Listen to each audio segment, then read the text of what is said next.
जम्मू कश्मीर और लद्दाख उच्च न्यायालय ने पद पर नहीं रहने के बावजूद पूर्व मंत्रियों के सरकारी आवास और मंत्री स्तरीय बंगलों में अनाधिकृत रूप से कब्जा करने पर चिंता दोहराई।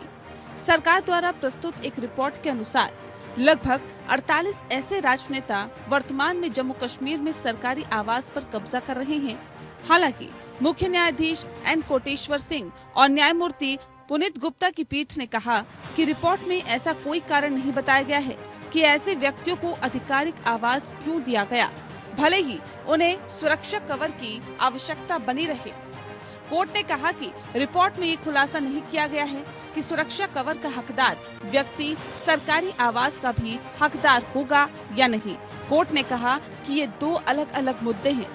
यहाँ तक कि अगर असाधारण परिस्थितियों में आवास प्रदान करने की आवश्यकता थी तो एक पूर्व मुख्यमंत्री या मंत्री या एक सेवानिवृत्त नौकरशाह को प्रदान किए जाने वाला आवास उनके पद से हटने के बाद वैसा नहीं हो सकता जैसा कि वे पद पर रहते हुए रह रहे थे।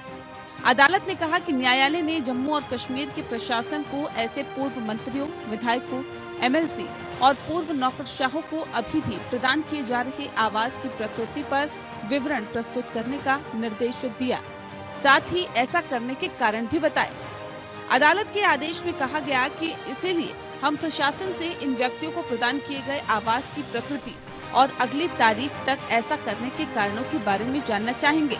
याचिकाकर्ता की ओर से वकील एसएस अहमद ने कहा कि सरकार को केवल इसीलिए आवास प्रदान करने के लिए कानून की कोई आवश्यकता नहीं है क्योंकि वह व्यक्ति को सुरक्षा कवर भी प्रदान किया जा रहा है। उन्होंने तर्क दिया कि सरकार की रिपोर्ट में उल्लेखित 48 व्यक्ति अवैध रूप से सरकारी आवास पर कब्जा कर रहे थे। अहमद ने इस बात पर भी प्रकाश डाला कि सरकार का संपदा विभाग ऐसे नेताओं को बेदखल करने में चयनात्मक रहा है। उन्होंने तर्क दिया कि एक विशेष राजनीतिक दल से संबंधित और सत्ता के गलियारों तक पहुंच रखने वाले कई पूर्व मंत्रियों और पूर्व विधायकों को निष्कासन अभियान के लिए नहीं चुना गया है। न्यायालय को सूचित किया गया कि जम्मू में 107 राजनीतिक व्यक्तियों को सरकारी आवास से बेदखल कर दिया गया है। मामले को 7 जुलाई 2023 को आगे की सुनवाई के लिए पोस्ट किया गया है। न्यायालय एक जनहित याचिका मामले की सुनवाई कर रहा था जिसमें पूर्व मंत्रियों, विधायकों, एमएलसी, राजनीतिक व्यक्तियों, संसद सदस्यों, सांसदों, नौकरशाहों आदि द्वारा सरकारी आवासों पर कब्जा किए जाने पर चिंता व्यक्त की गई थी।